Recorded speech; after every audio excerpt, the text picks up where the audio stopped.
তো hello guys, তো আজকে হচ্ছে সানডে। তো আজকে আমি একটা রান্নার ভিডিও নিয়ে আসছি। তো এখানে এসো। এই যে আজকে হবে হচ্ছে আলুর দম রান্না, ঠিক আছে? তো আমার যে সমস্ত ভাইয়েরা বাইরে থাকো তাদেরকে বলতে চাই, মন খারাপ করো না। তো এই ভিডিওগুলো দেখতে থাকো অবশ্যই। তো আমার মা, এই দেখো। তো আজকে আমার মা রান্না করবে, এই যে আঁচে রান্না হবে আমাদের। তো বন্ধুরা, এই যে রান্না শুরু হয়ে গেছে। তো মা, এগুলো কি দিয়েছো? এটা শুকনো লঙ্কা, লবঙ্গ, ডালচিনি, তেজপাতা, পাঁচফোড়ন দিয়েছি। তেলটা গরম করে নিয়ে এবার দেবো টমেটো, আদা বাটা। নিরামিষে আলুর দম হবে।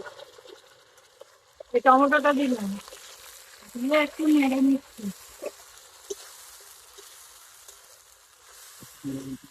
তারপর একটু হিং দিচ্ছি, হিংটা দেওয়ার পর মটরশুঁটি গুলো রয়েছে, মটরশুঁটিটা দিচ্ছি।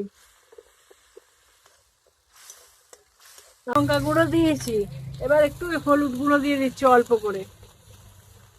একটু হলুদ গুঁড়ো দিয়ে দিচ্ছি, দিয়ে তেল ছাড়া অবধি অপেক্ষা করব। তেলটা ছাড়ার পর 1 চামচে নুন দিয়ে দিলাম, দিয়ে এবার আলুটা সেদ্ধ করে রেখেছি, খোলা ছাড়িয়ে গুঁড়ো আলু দিয়ে দিলাম এতে, দিয়ে একটুখানি গরম মশলা দিয়ে দিচ্ছি। আমটা এবার একটু নেড়ে শুকনো শুকনো করে নিলাম।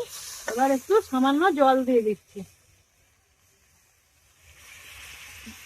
সেদ্ধ করা বলে একটু কম জল দিচ্ছি।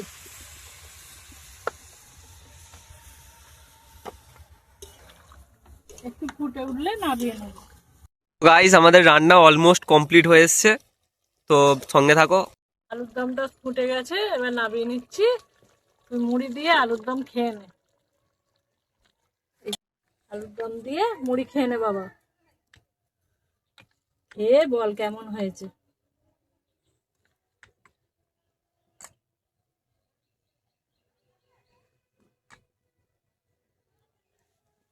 মুড়ি দিয়ে আলুর দম খা, গরম গরম।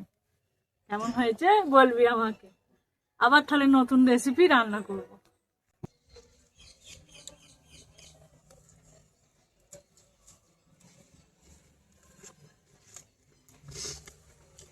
তো হ্যালো গাইস, তো এরকম রান্নার ভিডিও দেখতে হলে অবশ্যই চ্যানেলটাকে সাবস্ক্রাইব করে দাও, আর একটা লাইক অবশ্যই করবে, আর আমাদের রান্না কিরকম লাগলো ভিডিওটা অবশ্যই একটা কমেন্ট করে জানাও। তো মা, তুমি কিছু বলবে? হ্যাঁ, কেমন হয়েছে অবশ্যই জানাবে। আমি পরে ভিডিওতে রান্না করে তোমাদেরকে সাজেশন দেবো।